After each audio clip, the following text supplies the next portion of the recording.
Hello and welcome to Cruise 5. Our guest today is the Chief Justice of South Africa, His Lordship Right Honorable Justice Mogoeng Thomas Retsang Mogoeng.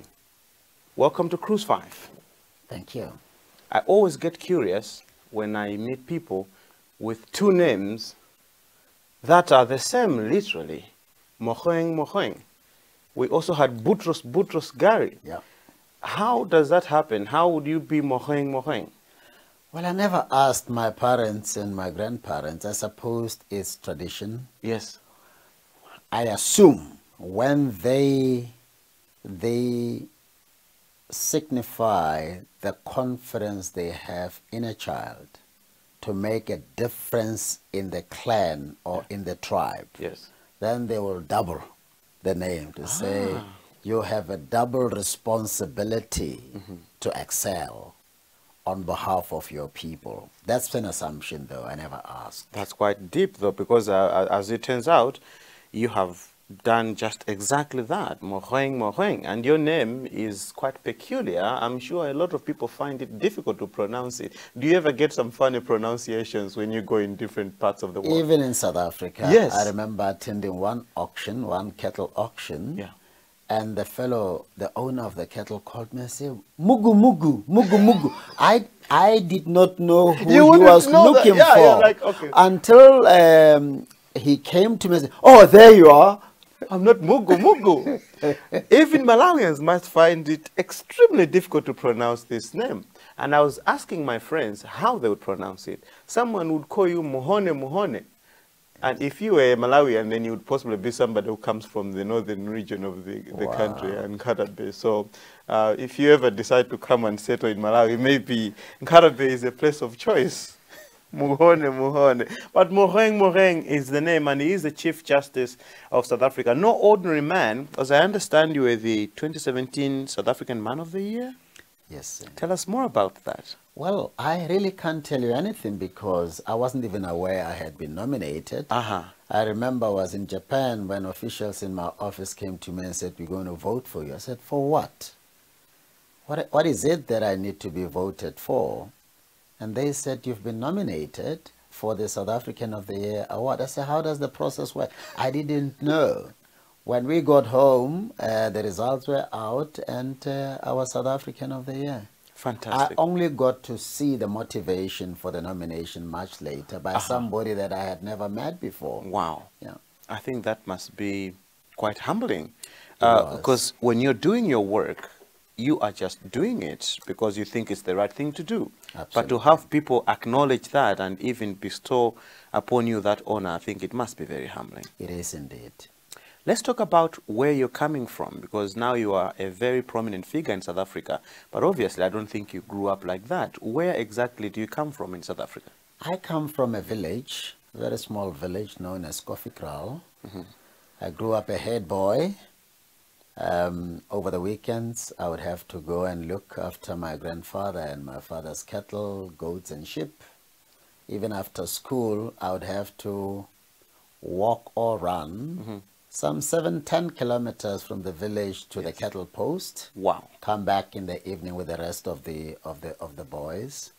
And that was my lifestyle. I grew up learning how to look after things. Yes. And make sure that they don't disappear. I remember the one traumatic experience that I had when I couldn't locate the cattle. It's a nightmare. I slept in the bushes. They came looking for me. I hid myself so well that it was only after the third trip to the cattle post that they located me. Wow. And even when they ultimately did, out of a sense of guilt for having failed to discharge my responsibility as well as I ought to have done, I screamed and fled. Fortunately, they caught me in the middle of the night.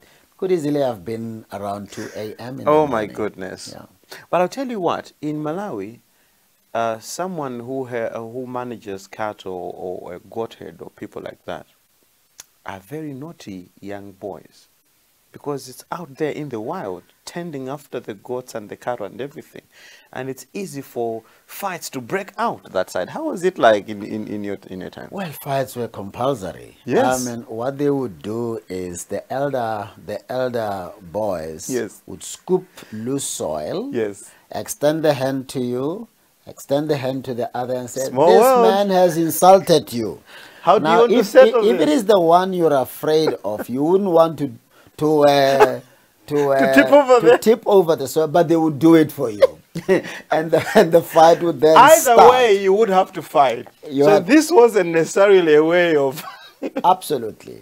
Which was a message that one did not understand until much later. Yes. Life is full of challenges, and they would come your way, whether you provoke them or not. Yes. Just be ready all the time to confront any challenge that invites itself into your life.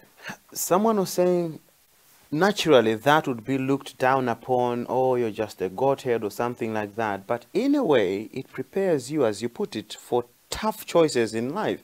And most people who have gone through that, although back here, it's usually people who have grown up in the most difficult of situations of poverty. They're very aggressive people. That life teaches you a lot of things, I guess. Aggressive in a constructive way. As a Christian, I mean, I look up to people like David and Moses. Yes.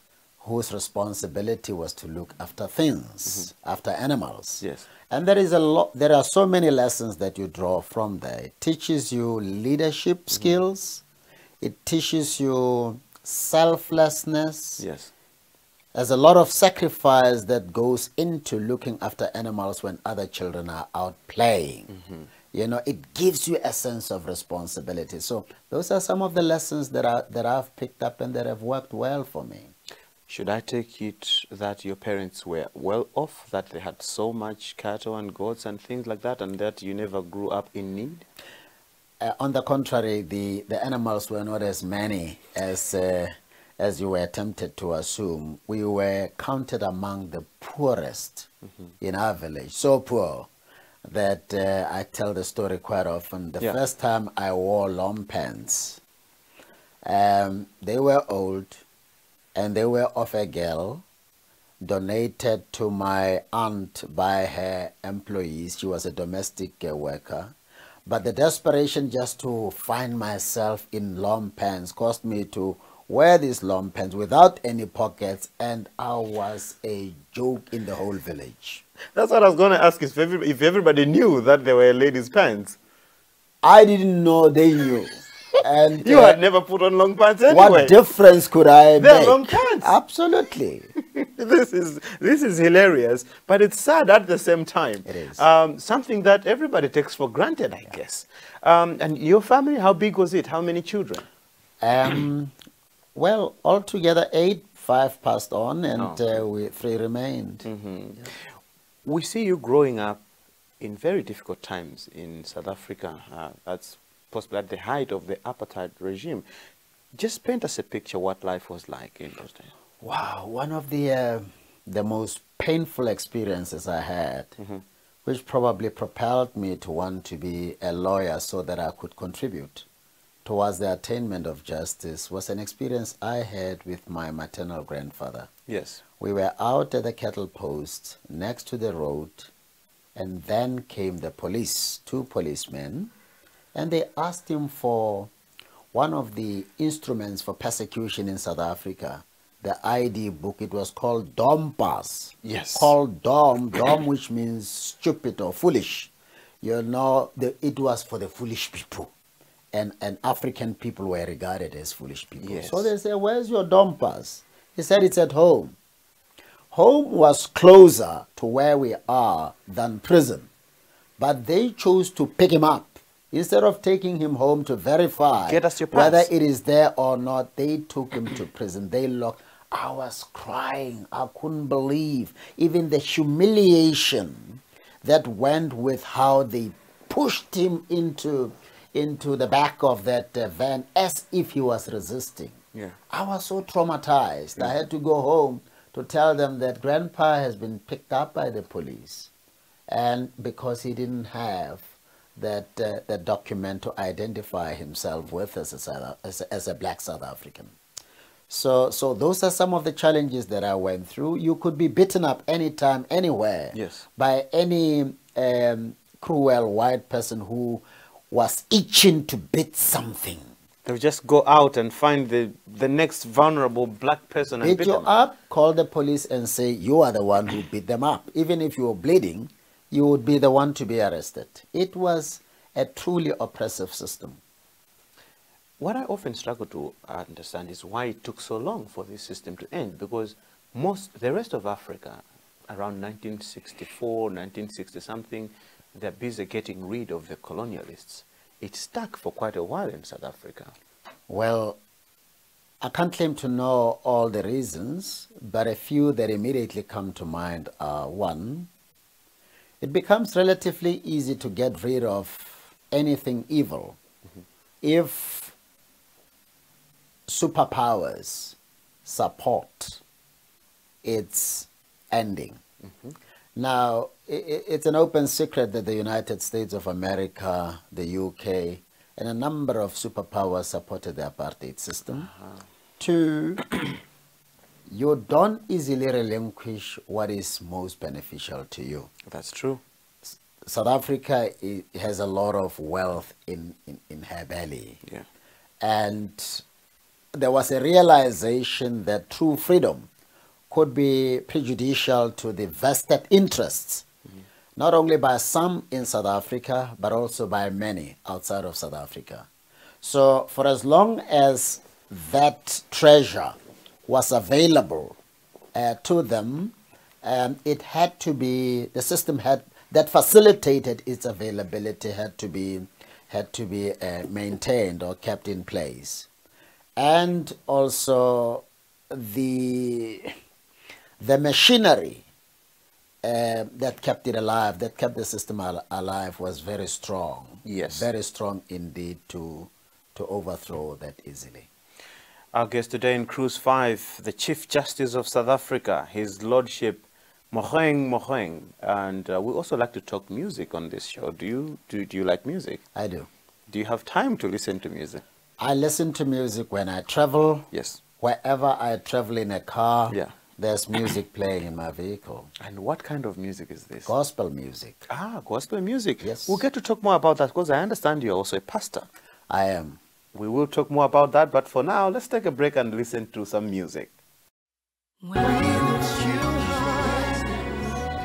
Did the events that surrounded your growing up push you into politics? They did. Because we see you getting a bit active in politics at some point, and in high school you were almost expelled at some point. I was expelled. You were expelled? Yep. Had it not been for the student uprising that said you bring them back, because I think it was about 5 of us. Yes. I would have been expelled permanently, but happily the students said we're not going back to class until this group is reinstated. What exactly did you do? You were organizing some kind of... I was actually politically illiterate at the time. And we were in a homeland territory. Yes. For a particular tribe, the Botswana tribe that I belong to. And I thought that because it was a homeland of black people, everybody appreciated the need for us to be free as South Africans. Yes. It was around the June 16 period, which June 16 today, yes, linked up to the Soweto Uprising. Yes. So I spoke, and it was, I was a high school student, but there was a teacher's college there. I spoke, and for some reason, everybody, including those in the teacher's college who were much older than me, would listen whenever I spoke. So I said it is not right that June 16 should pass by as if nothing has happened. Students were killed brutally in their numbers. Tomorrow we must wear black. All wear black as we attend classes. And black we did wear. Wow. It didn't go well with the school administration and the whole government of the area. Yes. We were identified and fired. They said we were communists, we were terrorists, all the labels that could expose you to danger in South Africa at the time. And that's how we got expelled. But that wasn't enough, because you were then involved in the Azanian students' movement. Yes, I was. Tell us more about that. When I got to university, I think the proximity of the biting effect of the apartheid machinery caused me to want or to look for something that would help me define myself, but also fight the system with every fiber of my being. Yes. And I happened to be exposed to the writings of Stephen Bantu Biko, yes, a bit of the writings of Robert Sobukwe, and also this book by Nelson Mandela, Long Walk to Freedom. Yes. That caused me to warm up to the black consciousness philosophy. It really helped me to appreciate where we are, who I am, what is the nature of the forces that we are up against. And then in no time I was a leader of the black consciousness movement, and also being used to lead the mother body in the region, which was the Black Consciousness Organization. But then you should have ended up a proper politician now, probably contesting for some seat in parliament or even the presidency of the country.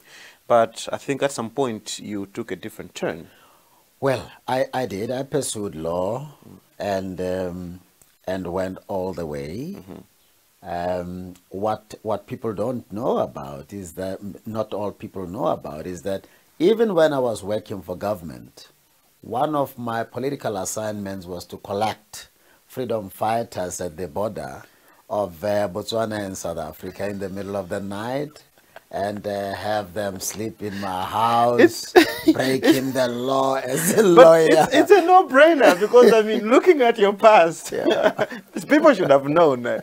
This man, has he really given up all those things he was doing? You don't just change from being that kind of activist and then suddenly you are just a regular civil servant. No, it wasn't something done out of convenience. Yes. It's a problem that needed to be solved, and for as long as it is there, one way or the other, if you were truly committed to its eradication, you must find a way to contribute towards its eradication. So when the apartheid regime was, the system was effectively dealt with, I think it must have been a huge moment of celebration for you. No, it has never been effectively dealt with. A portion of it has been dealt with, and that is political freedom. But I'm not aware that South Africans enjoy economic freedom, all enjoy economic opportunities. And there are challenges even in relation to land ownership. Yes. I think those are the outstanding problems that would complete the picture once we as South Africans, black and white, have found each other and have found a way to address them meaningfully. I didn't want to rush into this, but will we ever be free? And I get this kind of question in almost different circles, because some people allege that the systems that were used to oppress the black man were so deeply entrenched and at another psychological level that we may never claim to be completely free of that oppression. And we see it in many ways. Even in global politics, we see that Africa cannot truly claim to be free. And you're also speaking about the same. South Africans, right now, they're still complaining of oppression. And who is an African without land? You need to have that land. So it's probably was just an illusion of peace. Or now you can go to every club you want, every pub you want, and you can drive, and you don't need to carry a pass with you. But you always carry that pass, that dome pass, whenever you go in your mind, I guess. Well, I think one of the major problems that confront Africans is this. There wasn't planning beyond political freedom. People like Kwame Nkrumah have written quite extensively on this. I forgot the other man from Algeria wrote quite extensively on the dynamics that are likely to play themselves out post-political freedom. Yes. And the emphasis there is it's on how the economic system plays itself out and how leaders tend to deviate from the original mandate that they were willing to even sacrifice their lives for and opt for money, opt for power, opt for accommodation or affirmation by forces that are not necessarily supportive of the total freedom of their countries or their people. So that's what still needs to be grappled with by those who wield political power.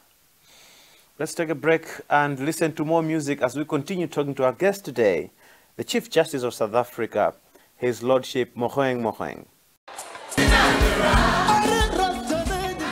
You are a pastor. I am. You are a pastor of the Redeemed Christian Church of God. That is true. And at the same time, you're a Chief Justice. Yes. My goodness. How do you juggle those roles? Well, you can be many things at the same time, depending on what you consider to be important. In other words, you can make time for anything that matters in your life. But these are complete things that need the whole of you. Absolutely. Your full attention. Absolutely. How do you do that? Well, leadership entails delegation. I'm here. I'm not in South Africa. The judicial system must run. Yes. How is it running when I'm in Malawi?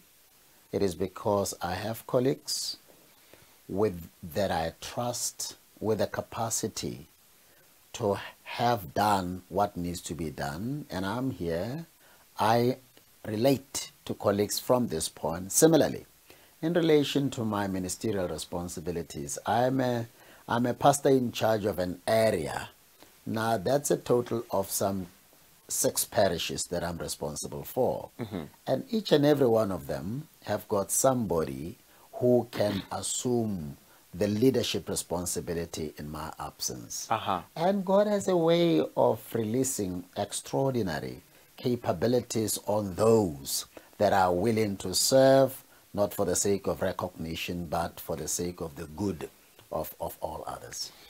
But there must be some sectors in your society in South Africa which are not comfortable about you being so open about your religious beliefs and you occupying the position of Chief Justice. I think not being comfortable is an understatement. Because I know even when you were appointed, there was strong resistance. Well, even recently, yes. When we opened Parliament, I prayed and knelt down in Parliament, and wow, were some of my compatriots not mad. I can imagine that. How do you do that? This is not a church. Well, it's not a church, but let me give you a perspective. There's a standing item in the order of proceedings in Parliament. It says prayer or meditation. So all I did was, it's time for prayer or meditation, but sit down first, let me explain. We are a country that confronts many problems. So we've got to know what is it that those who are going to be praying will be praying about, those who are going to be meditating will be meditating about. We can't just say prayer and meditation. About what? Why should I pray? Why should I meditate? So I said, we're going to pray, those who can pray, whoever you pray to. Those who meditate, let the focus be on ending crime and in particular ending corruption, because those are serious problems. Yes. Our economy is in trouble. Let us be praying about solutions to the economic challenges that confront us. Let us pray for a clearer vision that can take South Africa and Africa where they need to be taken to. And 2, we are not just going to say now start and suddenly end and it's not timed. I said we're going to do it for 3 minutes. So, and I said, assume whatever position you're comfortable with. Now, as a Christian, I was comfortable with kneeling. Your knee, you took so the floor. I knelt, and nobody's going to tell me whether I must sit or stand on one leg or be on my head. I'm going to do what I'm comfortable with. That's all I did. I'll tell you what, even in the Malawi parliament, there's a provision for that. They have to pray. Yes. But normally, it's usually a written prayer that is just recited. How do you know what you will need to pray for next year? How? So I said to them, you see, we've got to be very deliberate and intentional about this. Okay. It can't just be done anyhow. Prayer is about asking God for what you need at the time. Yeah. And that's the perspective. Has being such type of a Christian helped you in your work as a Chief Justice? Incredibly. It really has made life very easy for me. I suspect that I would have long been removed from the position of Chief Justice, if not been prevented effectively from being appointed, if I were not a Christian. I pray, God answers my prayer in a way that I could never have imagined. You deal with politicians quite a lot. Yes, I do. Don't you find them unreasonable sometimes in their character, in their queries? No. I think you've got to appreciate the space within which the person or persons you're dealing with operate. The dynamics at play that could cause them to look unreasonable to a person who doesn't understand. So I've made it my business to understand that space, the dynamics around it. And when people behave in a manner that's different from how I would ordinarily expect them to behave, I understand and position myself appropriately so that I don't get disadvantaged. The institution that I represent doesn't get undermined because of their own problems. So I have found a way to meander around them in a manner that leaves the judiciary and me intact. You must be a very patient man. You've got to be. You must be a very patient man. You've got to be. Politicians can be extremely frustrating at times, and you struggle to understand that such a person, assuming such a position, would be reasoning in such a manner on something that should be so obvious. Well, let's just say I have found my way to deal with politicians, and more importantly, I always approach my dealings with them, be it the president, be it the heads of parliament or cabinet ministers. I've made it my business to make them understand that the judiciary is a co-equal and functionally independent arm of the state. It's not inferior to the executive. It's not inferior to parliament. We are on par, and we're going to relate on that understanding.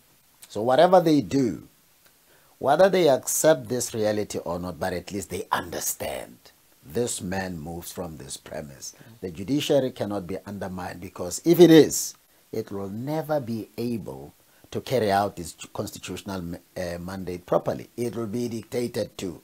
And no constitutional democracy must ever find itself in that space, because then chaos and a crisis is bound to ensue.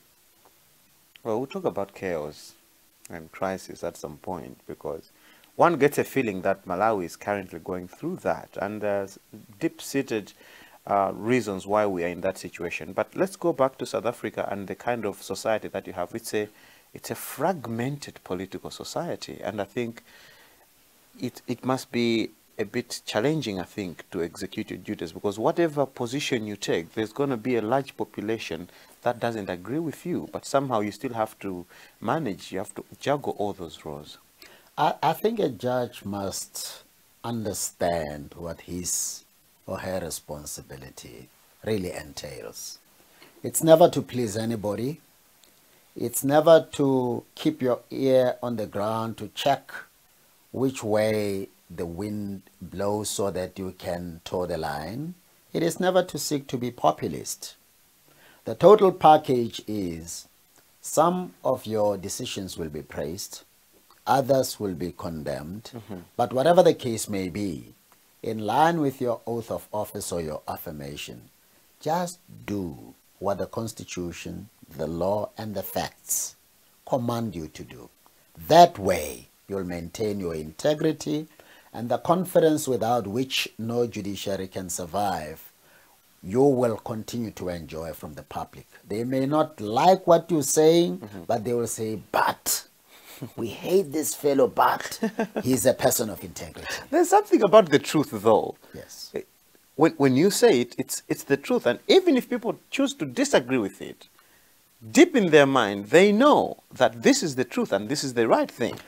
Absolutely. Similarly, yeah, if you corrupt the truth or justice, yes, and they like the outcome, deep down in their hearts, they know, oh, this guy is corrupt. Yeah. He's just doing this or she's just doing this to please us, but this is wrong. And one day, they'll turn around and say, you think we are not aware?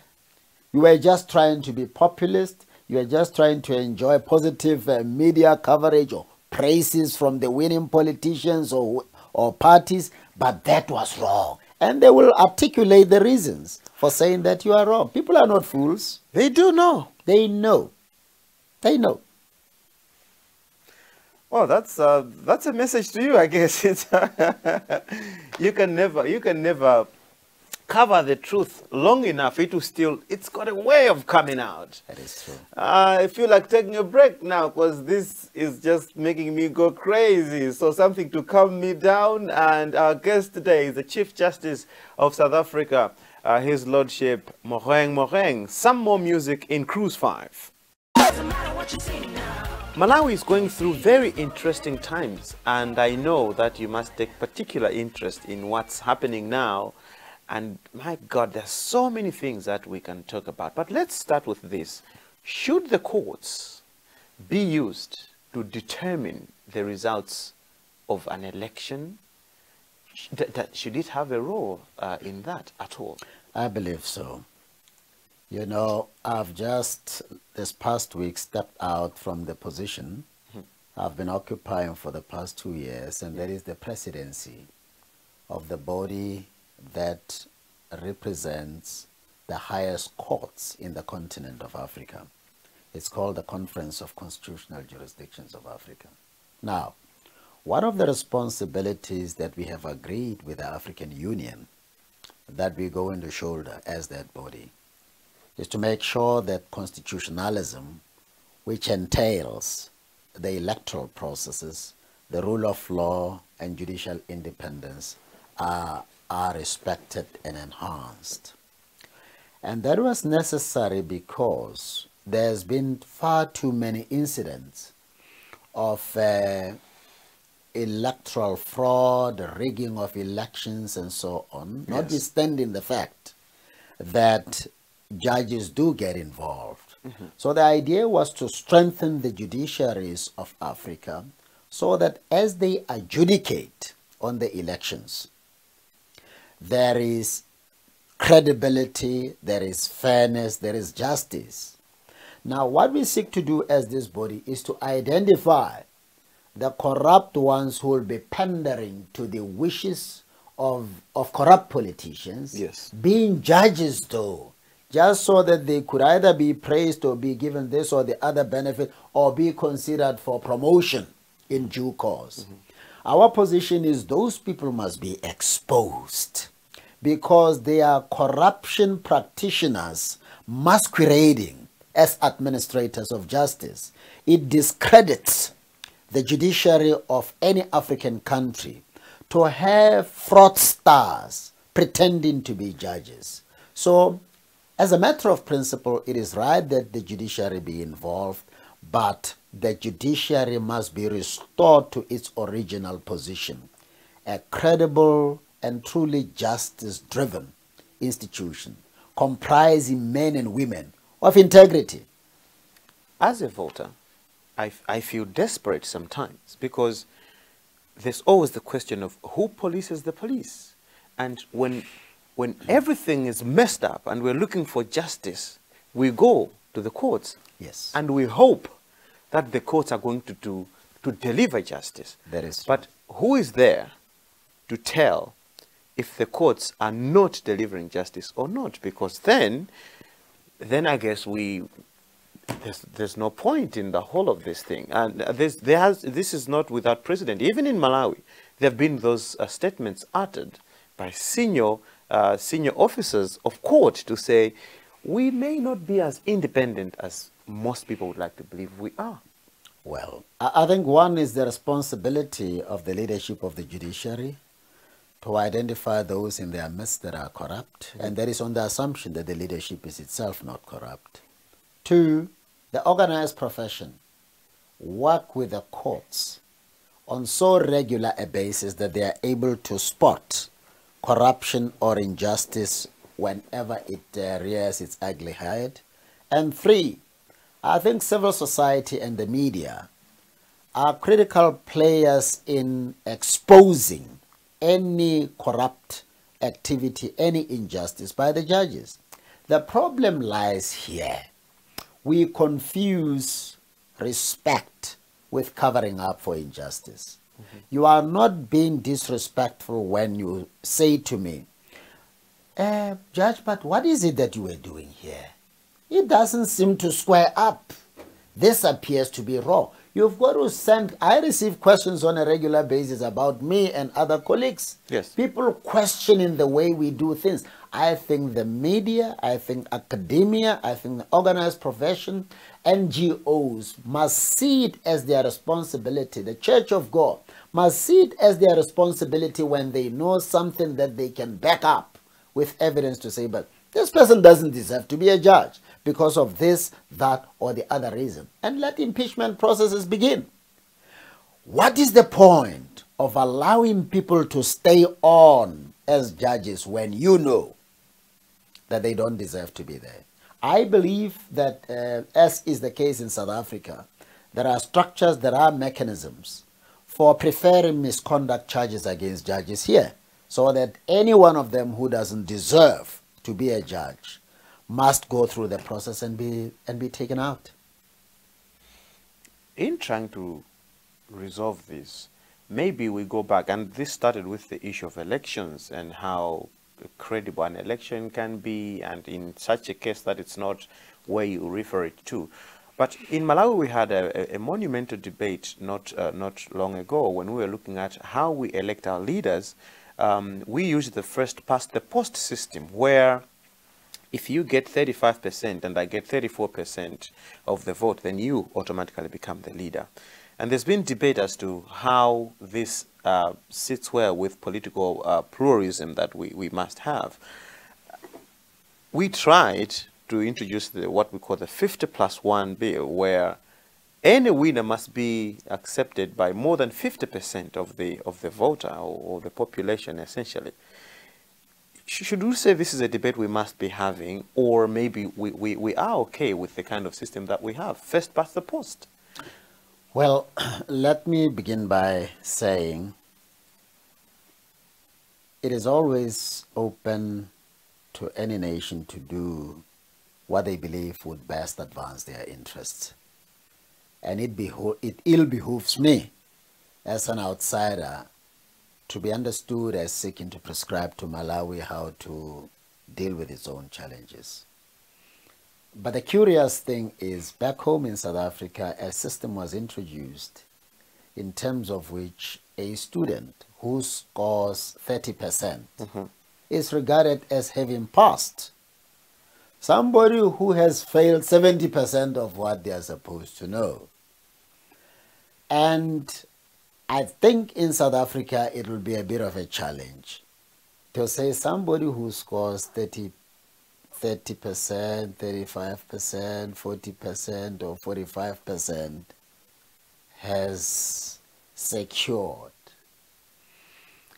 a sufficiently large majority to allow him or her to be head of state. But debate, there's a lot of health out of expressing your views fully as a nation on issues that there is no certainty about. And that margin, I think, is one of those issues that you would do well to keep on debating. And debate must continue on that, because I think we haven't seen the last of it. Because from the election results, especially of this year, the same thing has come up, where the winner has secured just about 36% of the national vote, and the one who comes second comes very, very close to that. And between the top three, they share almost 70-something of the national vote. So, well, as I said, I can't enter the debate, but I'm looking at it. I'm just thinking aloud, not even being a politician. Yes. That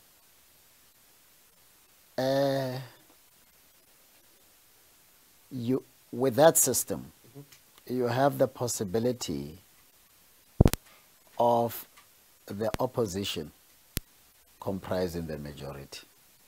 Which is pretty much what has been the case for the past several election cycles. And maybe that's why I say it may not be a bad idea to continue debating the issue.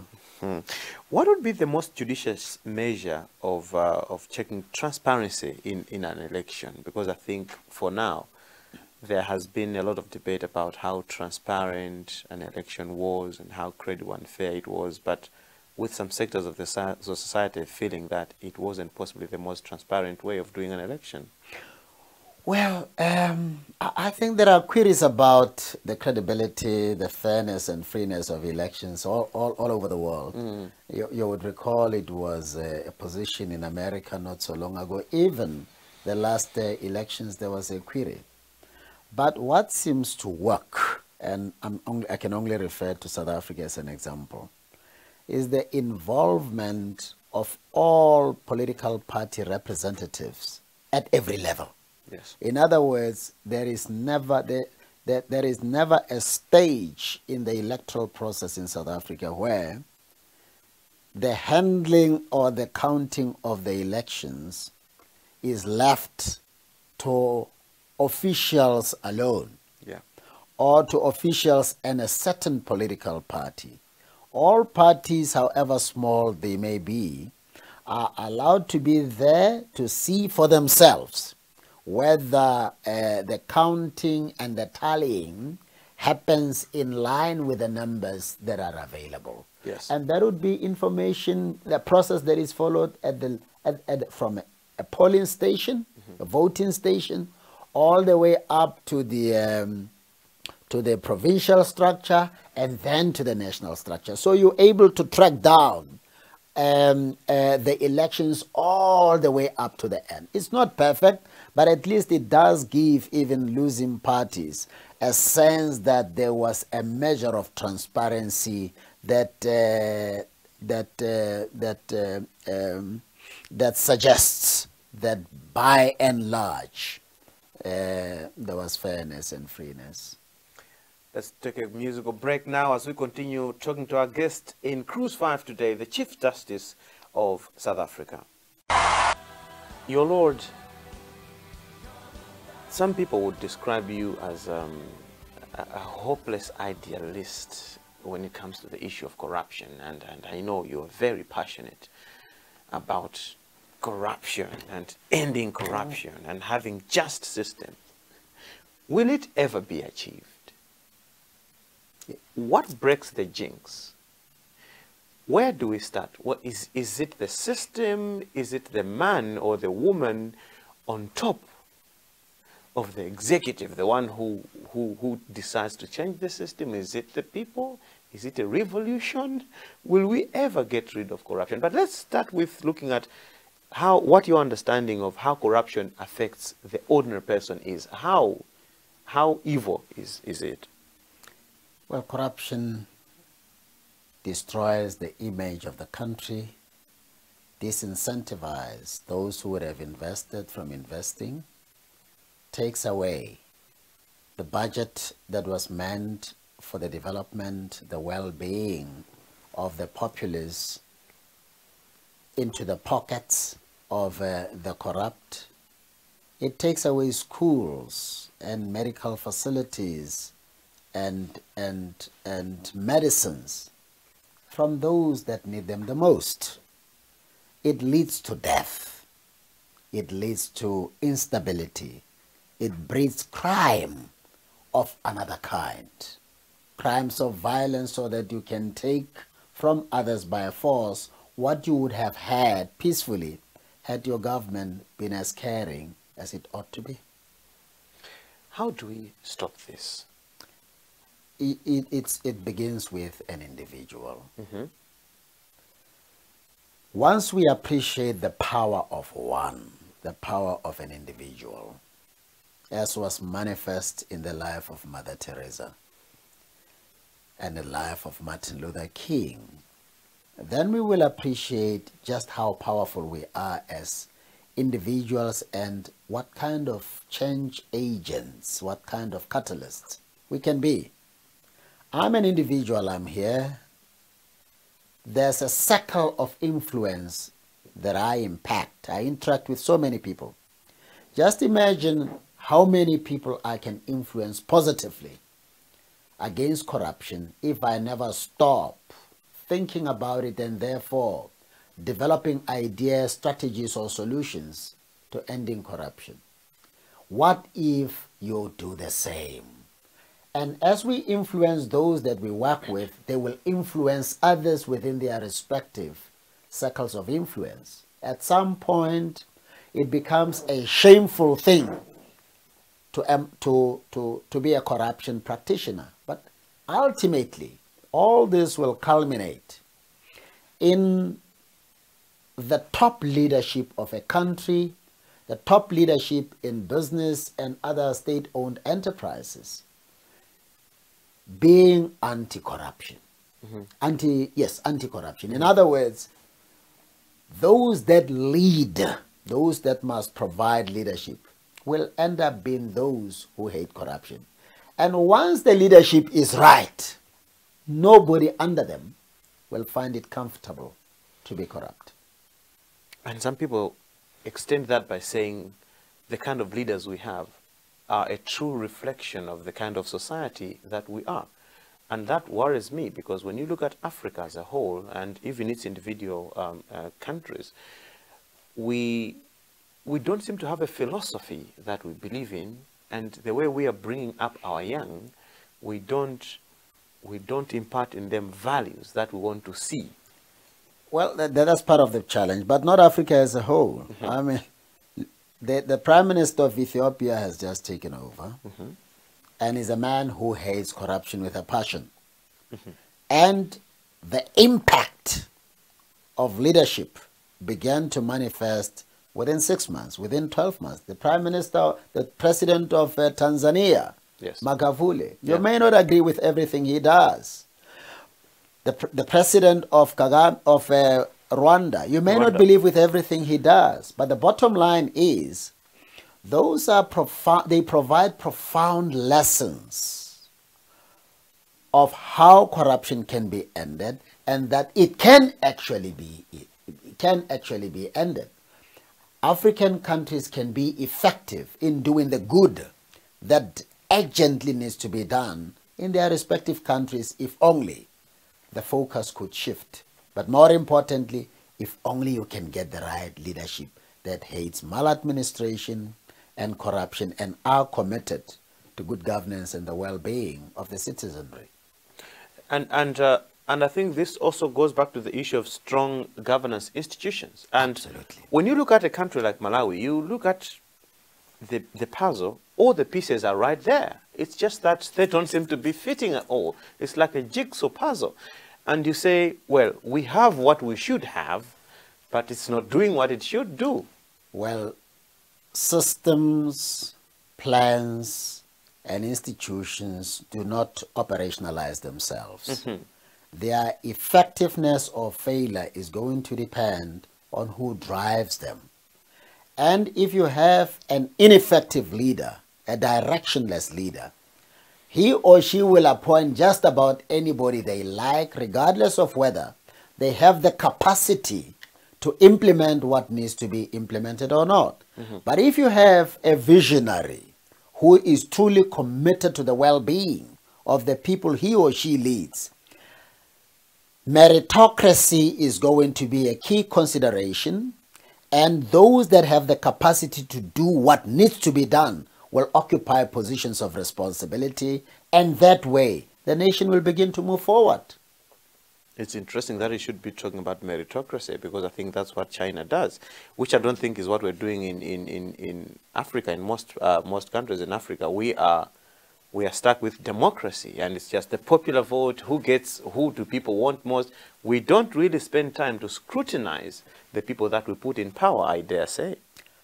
A reading of the book My Vision by the leader of Dubai reveals that a lot of emphasis needs to be placed on a vision, on excellence, and capacity development of those that are being positioned to assume positions of responsibility in the future. A particular attention on excellence even in education. Yes. So, and how you choose leaders, that's important. Do you find time to yourself to do things that you want? Sometimes one feels like, these positions, man, it's always some important decision to make there, some important meeting to attend, an important flight to catch, and you never really find time for yourself. I hardly ever find time for myself. I guess so. I guess you're the people that people say are married to the job, as it were. I'm not the job. I'm married to the responsibilities that my country, my continent, and the global community presents to me. Whenever you can find time, just clip a little time for yourself, what are you doing? What do you do? I like nature. Yes. I would like to find myself in the bushes, watching animals, whether they are cattle or game, breathing fresh air, not this air that is toxified by the fumes from vehicles. Yeah. Just being alone with myself, you know, reconnecting with myself and having a proper reflection of what the world around me and humanity really require. I see you missing the little headman in you. Like, if you had the opportunity, you'd probably go and... No, I practice that almost every weekend. You do, right? Yeah, with a walking stick like my grandfather used to do. I love looking after animals. Yes. Yeah. Family? Do you have a wife, children? I have a wife, Yes. I have children, I have one grandson. Ah, fantastic. Yeah. How many children do you have? I have 3. Anybody following in your footsteps? My last born is busy with a master's program now. Okay. Following on my footsteps. I think she's just a little too radical than I am. Or maybe just like you in your heydays when you were a young high school student, organizing meetings and revolts and things like that. I guess we all go through that. And then in the twilight of our time, we sober down and then we look at the most important things to focus on. As we wind up, a set of questions that I'd like to ask you, to which you can only answer yes or no.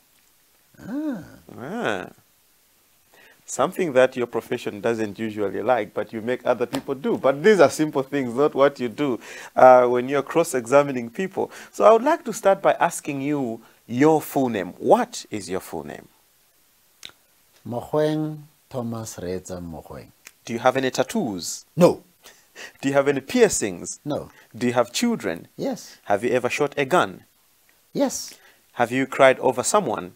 Yes. Have you fallen in love before? Yes. Have you killed a chicken before? Yes. Have you gotten into a fight before? Yes. Have you gotten any surgeries? No. Have you ever been hospitalized? No. Have you donated blood? Have I? I don't remember. Have you ever smoked weed? No. Have you ever drunk alcohol? Yes. Would you smoke weed? No. Do you drink alcohol? No. Have you broken someone's heart? Yes. Have you had a crush on someone?